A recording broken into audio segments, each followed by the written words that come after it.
So one of the things we do, we shift our question that we asked. How do I get the child to blank? Is going to be shifted to how do I help the child successfully do blank? How do I help the child successfully blank? How do I help the child successfully finish their homework? How do I help the child successfully stay in their seat through this project that we're doing at school? How do I help the child successfully calm themselves down when disappointment happens because they go into a rage almost every time?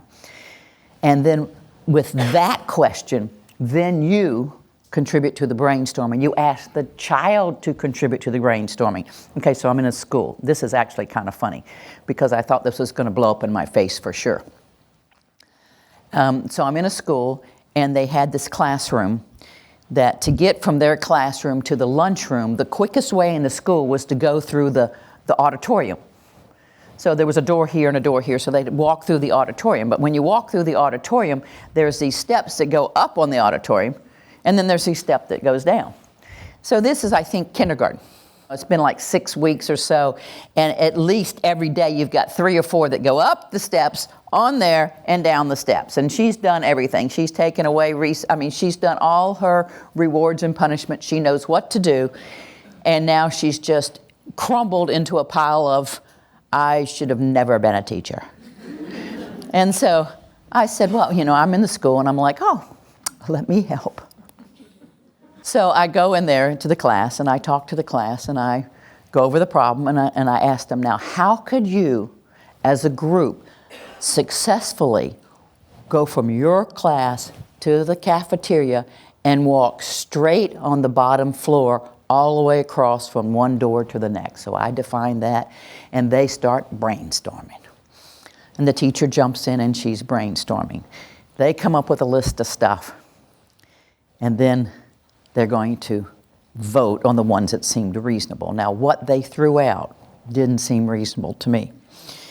And often it doesn't. But here's their idea. We're going to take a pillow from the safe place and put it on the step. And one person would carry it. And then when you come back from lunch, the person would pick it up. And at first you're like, oh, man. And I'm like, pillow on this? You're kidding me, kids. I didn't say that out loud. Out loud, I'm like, okay, let's just, we'll go with that. But in my head, it was like, oh, no. This is bizarre. So I thought, that's okay. In my head, I'm thinking, when they vote, they'll knock that one out. We're good. Oh, no, they all voted. It was the pillow. And so here we go. And then we add a whole nother job to the job, because that's the pillow carrier. And so now we got the job set up, and I'm telling you, they carried that pillow, put it on that step, and went on to lunch. And, I heard from her like 6 months later, and she says, great idea. So it wasn't necessarily a great idea.